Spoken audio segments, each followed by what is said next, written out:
Shalom, shalom, shalom, bien-aimés du Seigneur, nous rendons toute la gloire à notre Dieu qui est Père, Fils et Saint-Esprit pour la grâce qu'il nous accorde donc d'être dans sa présence afin de le louer, afin de l'adorer, afin de le célébrer. Amen. Et aussi écouter sa parole.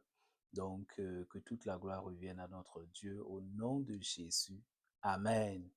Donc, le dimanche passé, c'était la Pentecôte où nous avons pu, par la grâce de Dieu, donc revenir donc sur cet événement et sur cette expérience spirituelle profonde que tout enfant de Dieu devrait vivre au quotidien. Amen. Et après donc ce dimanche de la Pentecôte, nous revenons donc au thème de l'année qui porte sur la bénédiction donc de restauration, mon frère, ma sœur. Et donc, par la grâce de Dieu, nous avons débuté toute cette série-là sur les expériences des personnages bibliques qui ont expérimenté, entre guillemets, qui ont vécu et donc et qui ont reçu et qui ont manifesté donc la bénédiction de restauration. Donc, nous avons pu voir l'expérience donc de cette femme-là, disciple du Seigneur Jésus-Christ, Tabitha, Amen, qui a expérimenté la bénédiction de restauration dans sa vie, Amen, à travers justement sa résurrection. Et nous continuons par la grâce du Seigneur un autre thème et sur donc la restauration. Tu peux le noter, mon frère, ma soeur. Il est intitulé Une destinée restaurée, l'expérience de Jacob. Une destinée restaurée, l'expérience de Jacob. Et nous allons nous baser donc sur Genèse chapitre 32, versets 28 à 30. Genèse 32, 28 à 30. Alors il est dit là dans ce passage-là, l'homme lui dit, quel est ton nom? Il répondit, Jacob. L'homme reprit, Jacob ne sera plus le nom qu'on te donnera, mais Israël, car tu as lutté avec Dieu et avec des hommes, et tu as été vainqueur.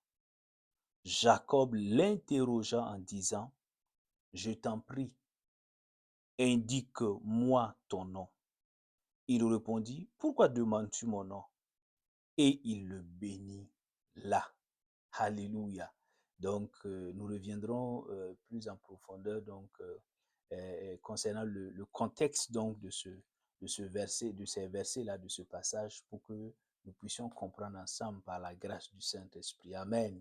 Donc, mais là, nous comprenons que Jacob vit une expérience tout à fait particulière et à l'issue donc de cette expérience-là, il va recevoir la bénédiction. La Bible dit que l'homme qui était un peu étrange, on ne connaît pas son nom, et il dit dans ce passage que cet homme-là bénit là Jacob. Alléluia. Et je suis profondément convaincu qu'il s'agissait de la bénédiction de restauration au regard du parcours, au regard donc du vécu donc de Jacob et de son histoire toute particulière. Amen. Et donc, mon frère, ma soeur, donc nous allons voir quelques éléments. Donc, le plan donc, de ce message-là, nous verrons premièrement qui est Jacob, à la lumière donc de la parole de Dieu, qui est ce personnage-là. Et deuxièmement, nous répondons à la question de savoir comment Jacob a-t-il expérimenté concrètement la restauration de sa destinée. Et enfin, mon ami, mon frère, ma soeur, nous poserons la question de savoir quel enseignement la destinée restaurée de Jacob donc nous enseigne aujourd'hui. Quels sont ces enseignements-là que nous pouvons donc recevoir donc à partir de l'expérience particulière de Jacob. Amen. Donc, premier point, et tu peux le noter, qui est Jacob? Alors, la Bible donc donne des éléments d'information concernant ce personnage-là. Amen. Premièrement, on sait que Jacob, qui sera appelé plus tard Israël, Jacob est le fils d'Isaac et de Rebecca, donc qui appartenaient tous, sont des Juifs, et donc et qui descendaient bien sûr d'Abraham parce que Isaac étant donc le fils d'Abraham. Alléluia. Donc, nous le voyons dans Genèse 25, 26. Et on sait également que Jacob est le frère jumeau donc d'Ésaü, donc et également donc c'est vraiment ils sont des jumeaux. Et contrairement à son frère qui est habile chasseur et qui est également donc un homme qui aime aller à la campagne, la Bible décrit Jacob en troisième position comme un homme tranquille qui aimait rester donc volontiers à la maison. Donc lui, on peut dire aujourd'hui que Jacob avait une nature casanière. Voilà. Nous le voyons dans Genèse 25, verset 27. La Bible précise encore en quatrième position que le nom Jacob signifie usurpateur. Voilà. Quand on regarde les conditions de naissance, donc les conditions dans lesquelles Jacob est né, on va lui donner ce nom-là. Pourquoi? Parce que quand il sortait donc à sa naissance avec son frère jumeau qu'il a dévancé, il avait attrapé donc le talon de son frère. Et donc, pour illustrer cela, pour traduire cette situation, cette réalité, ses parents l'ont appelé usurpateur. Donc Jacob veut dire usurpateur, celui qui supplante, celui qui usurpe, voilà, qui prend une place qui n'est pas forcément la sienne. Voilà. Et donc nous le voyons dans Genèse 25, 26. Après, bon, Jacob grandit, il devient un homme. On sait que Jacob donc va avoir deux femmes, principalement donc du côté de là-bas. Donc deux femmes appelées Léa et Rachel, qui étaient des filles de son oncle Laban, de son oncle maternel Laban. On sait également qu'avec ces deux femmes et les servantes de ces femmes-là, Jacob va avoir donc 12 enfants. 12 enfants, et la majorité donc, de ces enfants-là, c'était des garçons. Et nous le voyons dans Genèse chapitre 30. Et en septième position, on voit que là, on peut dire que la vie de Jacob est un personnage biblique assez important et sa vie constitue une véritable illustration de la vérité selon laquelle Dieu veut et Dieu peut restaurer la destinée de ses enfants. Amen. Il est extrêmement important donc de pouvoir noter cela. Et je prie dans le nom de Jésus que le Seigneur nous aide à comprendre cette vérité selon laquelle il est le seul qui veut et qui peut restaurer nos destinées ou la destinée de ses enfants. Amen. Alors, deuxième grande question qui nous plonge véritablement au cœur de notre thème d'aujourd'hui. Comment Jacob a-t-il expérimenté la restauration de sa destinée? Alors, lorsqu'on parle de la restauration de la destinée, Amen, on voit déjà que cela renvoie au fait que Dieu avait déjà un plan, des projets pour Jacob, alléluia, et après cette trajectoire-là va connaître une nouvelle réorientation et le Seigneur va ramener cette trajectoire-là à son sens initial. Amen. Donc, il faut comprendre donc la restauration de la destinée. Vous marchez donc selon le plan de Dieu. Après, pour plus X ou Y raison, vous sortez du plan de Dieu, mais Dieu, dans sa grâce, vous ramène dans son plan. Amen. Il faut comprendre donc la restauration de la destinée dans ce sens-là. Amen. Et donc, lorsqu'on pose la question de savoir comment Jacob a-t-il expérimenté la restauration de sa destinée, il faut voir 4 étapes.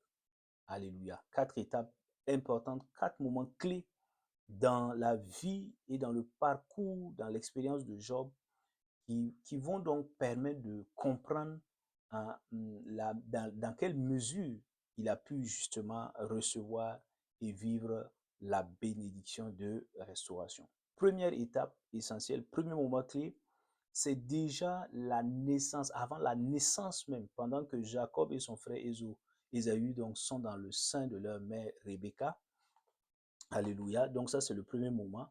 Alors, Dieu va révéler en ce moment-là à la mère de Jacob et la destinée bénie, amen, de Jacob. Nous le voyons dans Genèse chapitre 25. Mon frère, ma soeur, nous lisons rapidement. Genèse 25, 23. Genèse 25, 23. Qu'est-ce qu'il dit dans ce passage? Il dit, l'Éternel dit à Rebecca, les enfants, l'Éternel lui dit à Rebecca, deux nations sont dans ton ventre, Deux peuples se sépareront au sortir de tes entrailles. Un de ces peuples sera plus fort que l'autre. Le plus grand sera assujetti au plus petit. Alléluia. Tu entends? Donc déjà, le Seigneur montre que le plus grand, le grand frère, sera assujetti au plus petit.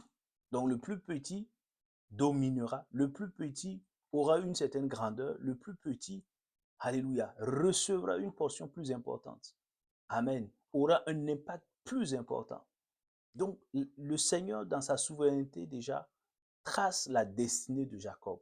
Et il le dit avant même que Jacob ne naisse. Il le dit clairement quand la maman Rebecca va consulter Dieu, Dieu lui révèle clairement donc la destinée de, de ses deux enfants, à savoir Ésaü et Jacob, notamment Jacob.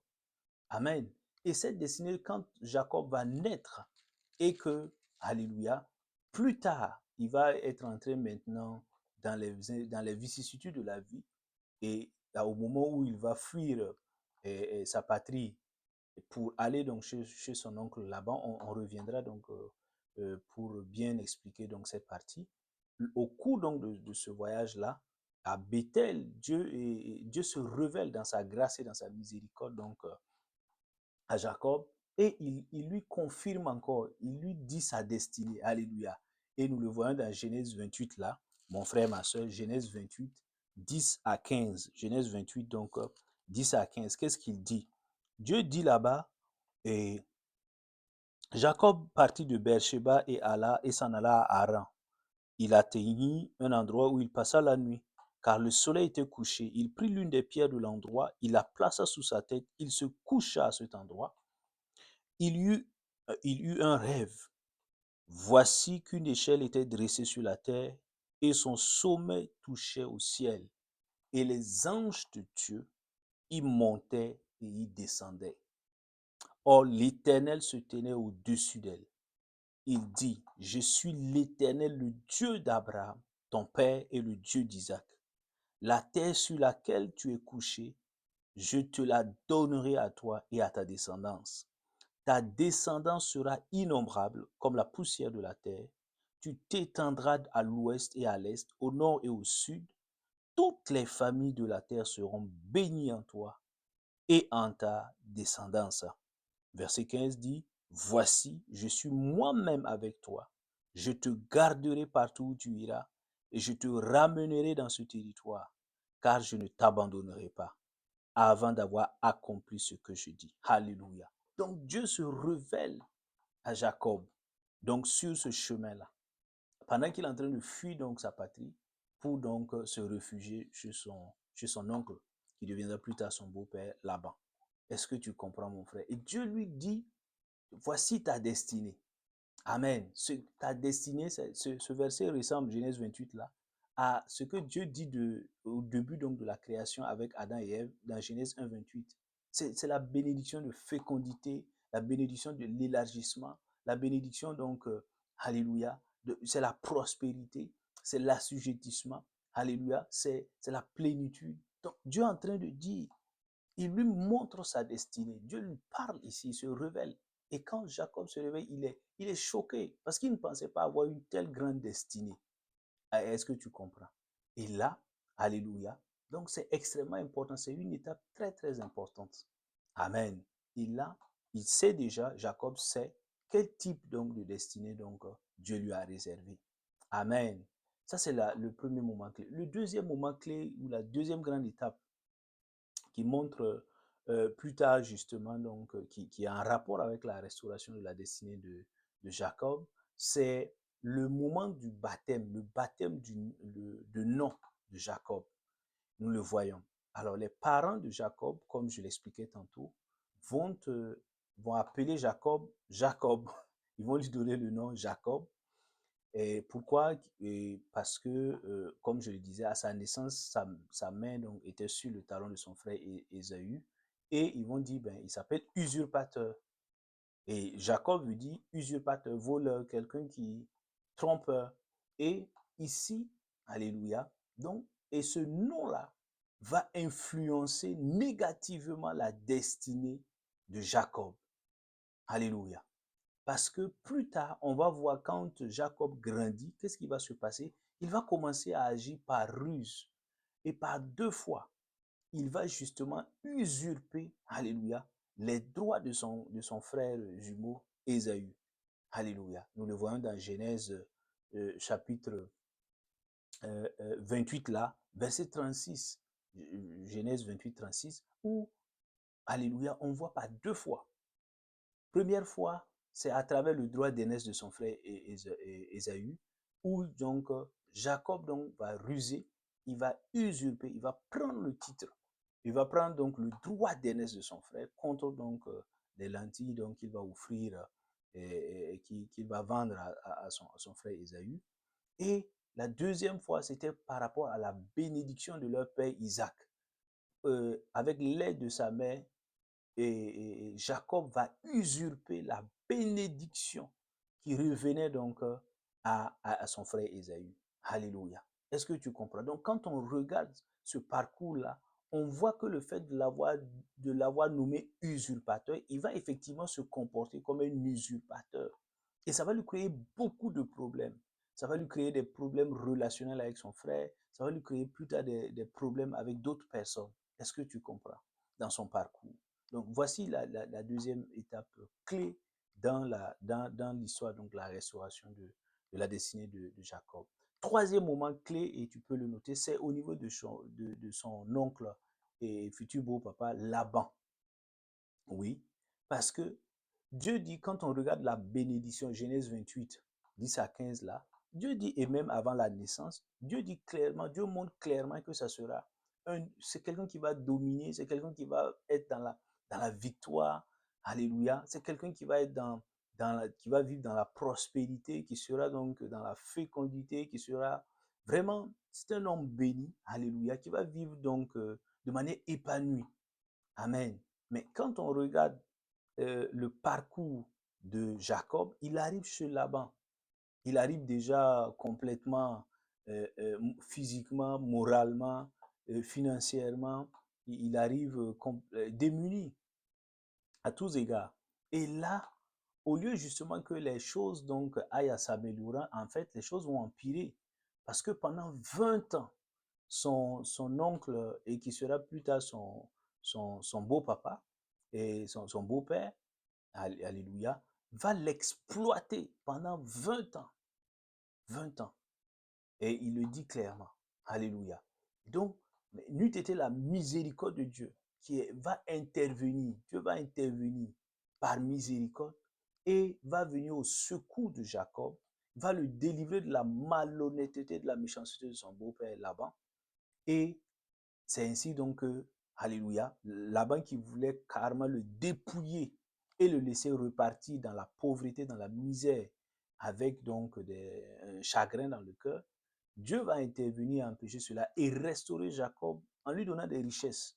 Alléluia. Dieu va utiliser, Dieu va lui montrer en songe là des solutions divines qui vont l'aider à s'affranchir de la méchanceté de son beau-père et à repartir donc chez lui, dans sa patrie, avec des richesses. Alléluia. Avec sa famille nombreuse et avec donc ses richesses. Nous le voyons dans Genèse chapitre 30 et Genèse chapitre 31. Alléluia. Tu comprends, mon frère, ma soeur. Et il le dit, Genèse chapitre 31, verset 42. Nous voyons donc et Jacob qui dit, il le dit clairement, il dit, si le Dieu de mon père, le Dieu d'Abraham, la terreur d'Isaac n'avait été pour moi, tu m'aurais maintenant laissé partir les mains vides. Dieu a vu mon humiliation et la peine de mes mains, et hier, il a prononcé son arbitrage. Tu entends? Donc, par cette parole-là, autrement, Jacob est en train de dire à son beau-père et à son oncle en même temps, il dit, c'est Dieu qui m'a restauré en fait. Ce que tu voulais, le vol que tu voulais me dépouiller. Alléluia. Me laisser repartir vide, les mains vides.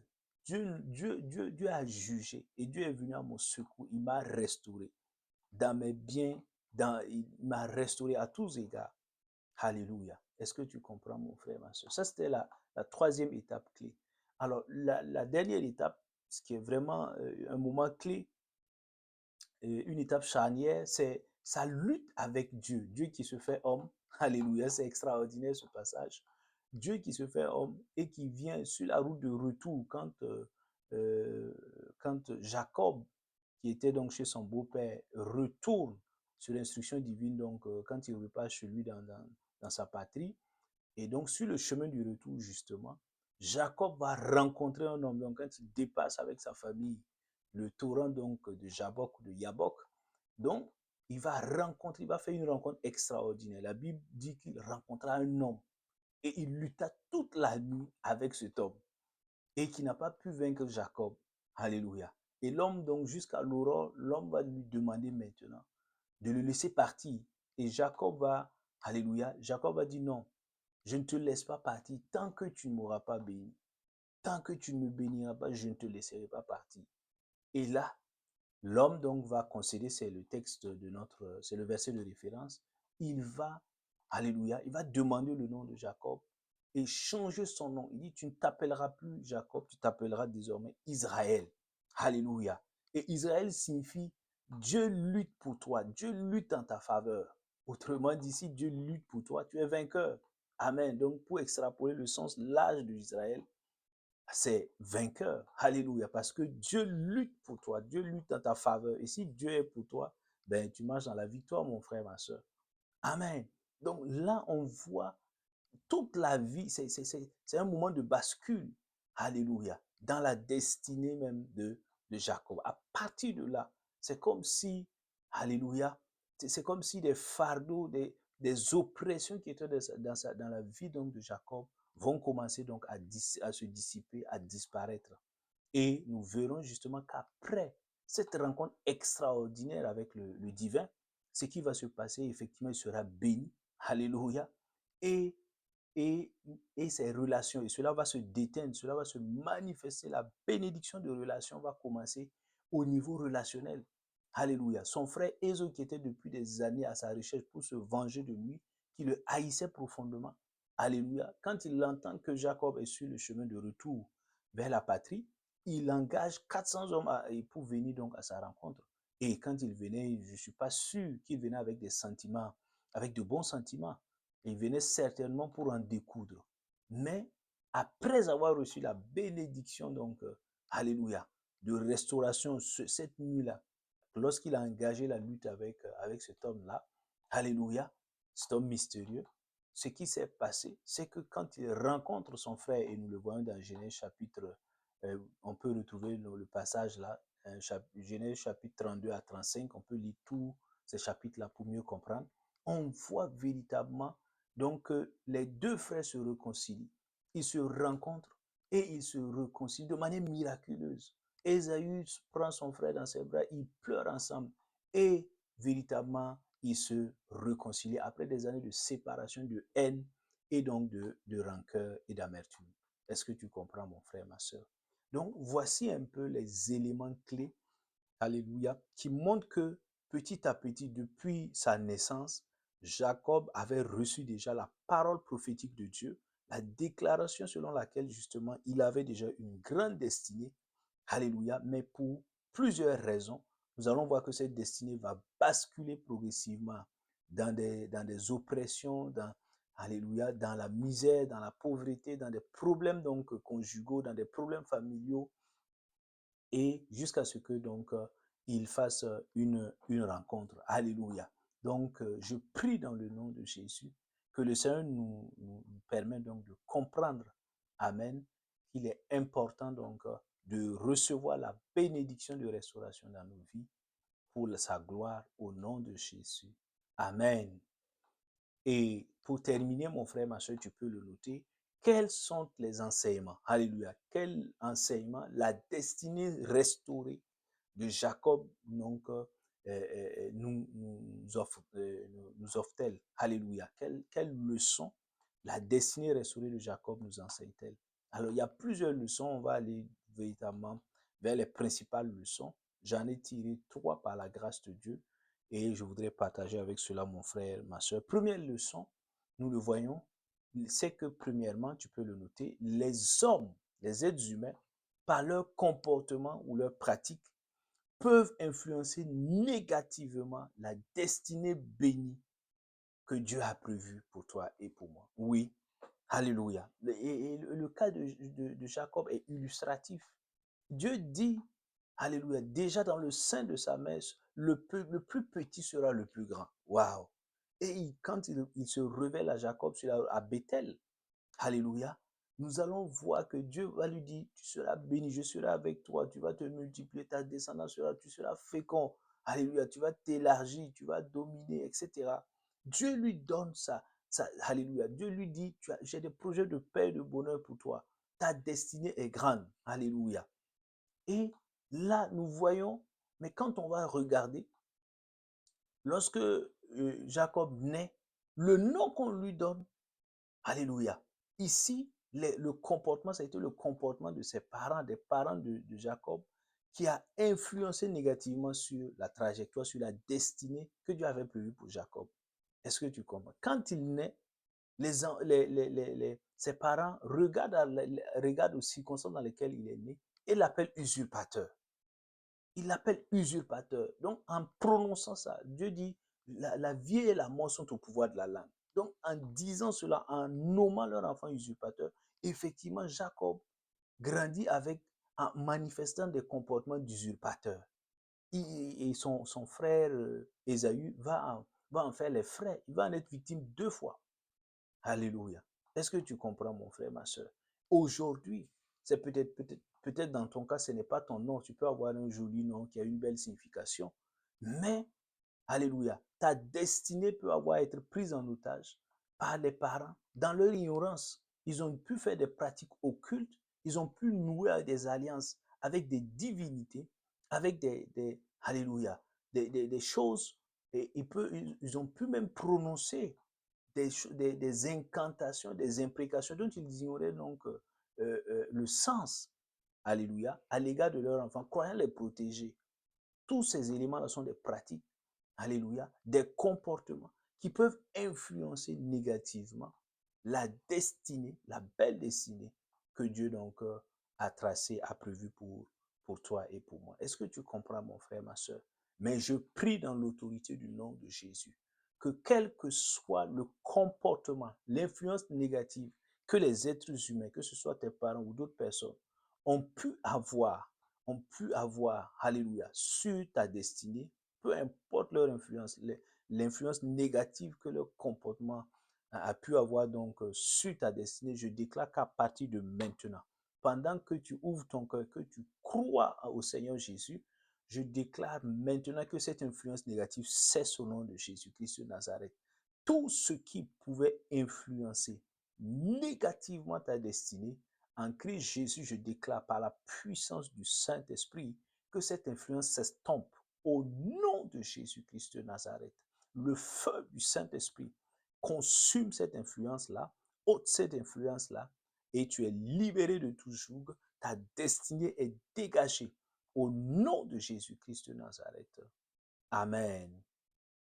Deuxième grande leçon, quand nous lisons l'histoire et le parcours de Jacob, et tu peux le noter, mon frère, ma soeur, c'est que, alléluia, le Seigneur Jésus-Christ, amen, est le Dieu, le seul Dieu, alléluia, qui veut et qui peut restaurer ta destinée. Et la phrase qui complète cela, c'est que seule la rencontre sincère avec ce Dieu-là, Jésus-Christ, alléluia, est nécessaire, indispensable pour voir ta destinée être restaurée. Amen. Donc, en une seule phrase, la deuxième leçon, c'est que seul Jésus-Christ, la rencontre personnelle, sincère avec le Seigneur Jésus-Christ, peut donc, alléluia, peut t'aider, amen, à voir ta destinée être restaurée. Lorsque cette destinée avait été souillée, avait été prise en otage, avait été donc, alléluia, avait été capturée, entre guillemets, seul le Seigneur Jésus-Christ peut libérer ta destinée, amen, et te permettre justement, et permettre à cette destinée-là de pouvoir se manifester, amen, pour la gloire de son nom. C'est seulement la rencontre avec ce Dieu-là. Amen. Et le Seigneur Jésus-Christ, il est vivant. Il est vivant. Et il t'aime, mon frère, ma soeur. Regardons le cas de Jacob. La Bible dit, avant la rencontre, amen, Genèse 32, lorsqu'il rencontre, il a trop souffert. On imagine ce Jacob-là fatigué, épuisé. Il est malmené de partout. Après une vingtaine d'années, alléluia, Jacob est rempli donc de, alléluia, il a tellement de problèmes. Il a tellement de problèmes. Mais il rencontre, Dieu s'est fait homme. La Bible dit qu'il rencontre, on ne sait pas d'où est venu cet homme. Dès qu'il a passé le torrent de Jabok avec sa famille, la Bible dit que toute la nuit, Jacob était seul. Et un homme est venu. On ne connaît ni son nom, son prénom, rien, aucune information. Dit. Et Jacob lutta avec l'homme toute la nuit. Ils ont fait une rencontre. Et Jacob va lutter. Et à la fin, il dit, mais je ne peux pas te laisser partir tant que tu ne m'as pas béni. Alléluia. Tu comprends, mon frère, ma soeur. Donc, Jacob fait une rencontre déterminante pour sa destinée. Est-ce que tu comprends? Genèse chapitre 32, verset 28 à 30. Est-ce que toi, aujourd'hui, mon frère, ma soeur, as-tu fait la rencontre de ce Seigneur, de ce Dieu-là? Le Dieu qui change, qui change, alléluia, les trajectoires qui ont été manipulées par les hommes. Est-ce le Dieu qui restaure la destinée? Est-ce que tu as fait la rencontre de ce Dieu-là? Alléluia. Non, il faut te poser sincèrement la question. Il ne s'agit pas de devenir religieux, d'avoir une vie religieuse. Non, mon frère, il s'agit de faire une rencontre personnelle, sincère, avec le Dieu qui t'a créé, qui t'a amené sur cette terre et qui veut justement que tu puisses manifester cette destinée-là. Est-ce que tu l'as rencontré? Si tu ne l'as pas encore rencontré, mon frère, ma soeur, aujourd'hui est le jour de ton salut. Prends la décision, abandonne tout doute, toute incrédulité et repens-toi sincèrement. Demande pardon au Seigneur pour tous tes péchés. Reçois-le, confesse-le comme ton Sauveur et Seigneur Jésus. Alléluia. Dis, Seigneur Jésus, je te reçois. Après avoir confessé tous tes péchés, sincèrement, demande-lui de devenir ton Sauveur et Seigneur. Reçois-le comme tel. Amen. Et considère-toi comme un enfant béni de Dieu. Amen.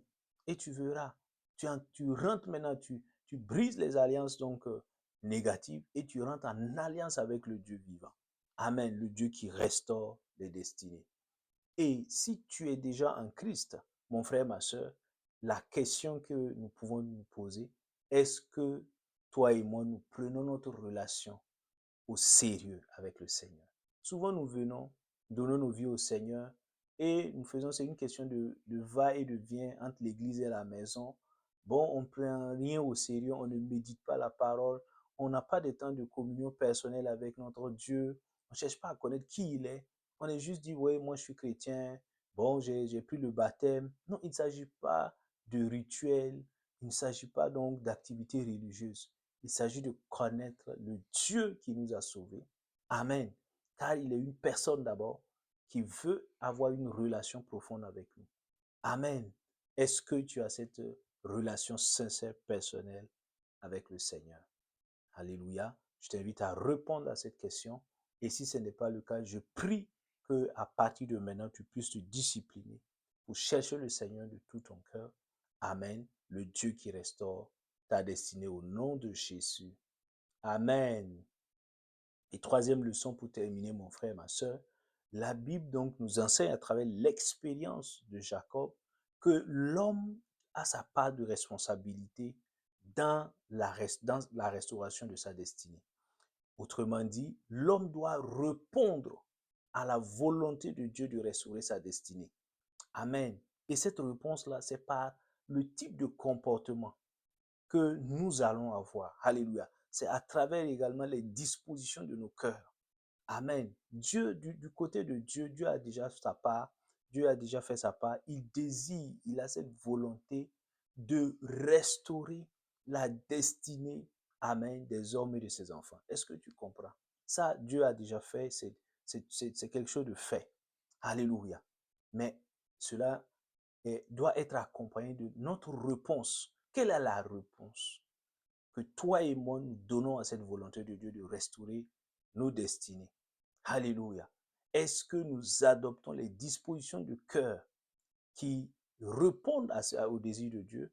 Est-ce que nous adoptons les comportements qui, alléluia, qui répondent à ce désir de Dieu de restaurer nos destinées?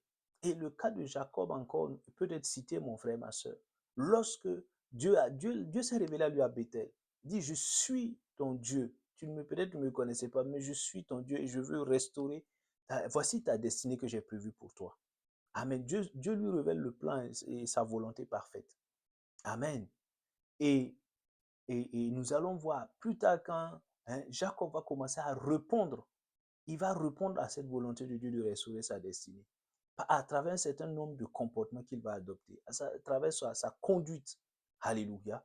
Nous voyons déjà, dès Genèse 28, Dieu se révèle à lui à Bethel, là, Alléluia, nous voyons Jacob qui pose des gestes, qui pose des actions qui montrent qu'il aime le Seigneur qui s'est révélé à lui et qu'il a soif de ce Seigneur-là. Amen. Donc il va bâtir un hôtel, Alléluia, qui est symbole de soif et d'amour pour le Seigneur. Est-ce que tu comprends, mon frère, ma soeur? Nous le voyons dans Genèse 28, 18 à 22. Ensuite, nous voyons encore Jacob qui va avoir un comportement intègre et fidèle envers Laban. Laban qui était son oncle et beau-père méchant. Alléluia. Il le dit dans Genèse 31, là, versets 38 à 40. Jacob dit, lorsqu'il rencontre son beau-papa, qui le poursuivait justement, Jacob lui dit, moi j'ai passé une vingtaine d'années à travailler pour toi, 14 ans pour pouvoir avoir tes deux filles et 6 ans pour ton petit bétail. J'ai travaillé, j'ai été intègre, j'ai été donc fidèle, je ne t'ai pas volé ton bétail, je ne l'ai pas laissé, je n'ai pas été négligent donc dans la façon de faire paître ton bétail, j'ai été sérieux. J'ai été intègre. Alléluia. Je ne t'ai rien volé. J'ai été fidèle dans le service que tu m'as confié là. J'ai été fidèle dans ce service. Donc, Jacob, il dit frontalement à son beau-papa cela. Alléluia. Est-ce que tu comprends? Dans Genèse chapitre 31, verset 38 à 40. Et ça, c'est extrêmement important. Et troisième comportement, quand on regarde encore la vie de Jacob. Jacob, donc, quand Dieu va lui parler, il dit, mais il était chez Laban. Et Dieu va se révéler à lui, lui dit, il est temps de repartir chez toi. Dieu va se révéler dans un songe et il va obéir. Nous voyons l'obéissance. Alléluia. Jacob va obéir. Dieu lui parle, Dieu lui donne l'ordre et il obéit. Il se soumet à ce que Dieu lui dit. Amen. Nous le voyons dans Genèse chapitre 31, verset 3 et verset 17. Nous voyons encore Jacob, un des comportements essentiels de Jacob, distinctif de Jacob, c'est aussi sa confiance en Dieu. Alléluia. Qui va se traduire par les prières. Jacob, il aimait prier. Alléluia. Il aimait prier.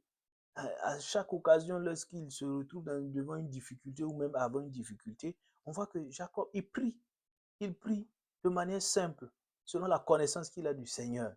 Oui. Et un exemple palpable, concret, c'est Genèse chapitre 32, là, verset 1 à 12, tu peux le voir, où lorsqu'il décide de rentrer chez lui et il sait qu'il y a son frère donc, qui vient à sa rencontre, et Jacob va vraiment s'humilier devant le Seigneur et lui dit, Seigneur, délivre-moi de mon frère. Délivre-moi. Je ne sais pas s'il vient pour me tuer, s'il vient pour se venger de moi, après lui avoir usurpé donc ses droits d'aînesse et la bénédiction paternelle. Seigneur, je demande ton aide. Je te fais confiance. Aide-moi. Viens à mon secours. Délivre-moi de mon frère qui vient avec un désir de vengeance. Donc, tu vois, par cette prière-là, c'est une forme, c'est une expression, c'est l'expression de sa foi, de sa confiance en Dieu pour le sortir donc de cette situation. Amen. Et cela plaît beaucoup au Seigneur qui va l'exaucer, bien évidemment. Amen. Et nous voyons également un autre comportement, c'est que Jacob va avoir un discernement et une sensibilité spirituelle extraordinaire. Il va véritablement, alléluia. La Bible dit qu'il s'est retrouvé seul après avoir passé le torrent de Jaboc. Il était seul et un homme est venu. La Bible dit que un homme est venu et ils ont engagé une lutte. Pourquoi Jacob lutte-t-il avec un homme? Est-ce qu'il est devenu fou? Il ne connaît même pas cet homme. Il ne connaît même pas son nom. Alléluia. La Bible dit que là, en fait, il va lutter et après les propos de Jacob montrent qu'il avait discerné, il était sensible. Il savait que ce n'était pas un simple homme. Il savait que lui, là, la façon dont il est venu, et alléluia, et il se présente là, ça doit être Dieu lui-même qui vient pour me visiter. Waouh! Il avait ce discernement-là. Est-ce que tu comprends? Et nous le voyons dans Genèse 32, versets 25 à 27. C'est pourquoi il dit, je ne te laisserai pas partir tant que tu ne m'auras pas béni. Alléluia. En réalité, Amen. C'est Dieu qui bénit. Amen. Tu comprends, mon frère, ma soeur. Et il avait ce discernement-là. Et enfin, pour terminer, nous voyons Jacob qui va persévérer dans la prière, qui va persévérer dans la prière. Genèse chapitre 32, 27, nous le voyons, il dit, avec cet homme-là dans la lutte, Jacob ne baisse pas les bras toute la nuit. Toute la nuit. Cette lutte-là, elle traduit ici la persévérance dans la prière, de ne pas baisser les bras. Alléluia. De continuer à prier, à invoquer la grâce de Dieu, à invoquer la miséricorde de Dieu, afin que nos destinées-là soient restaurées. Nous ne pouvons pas nous contenter, Amen, de vivre des destinées donc, que Dieu ne nous a pas données. Alléluia. Qui ont été donc des destinées qui ont été manipulées, prises en otage, qui ont été souillées par le diable et ses agents. Non. Donc, Jacob refuse donc et il va persévérer toute la nuit. La Bible dit qu'il a lutté avec cet homme-là jusqu'à ce que l'homme lui-même dise c'est bon, je te bénis. Et effectivement, il va le bénir, il va changer son nom. Et nous voyons donc la vie et la destinée donc de Jacob être restaurée. Waouh, quelle bonne nouvelle.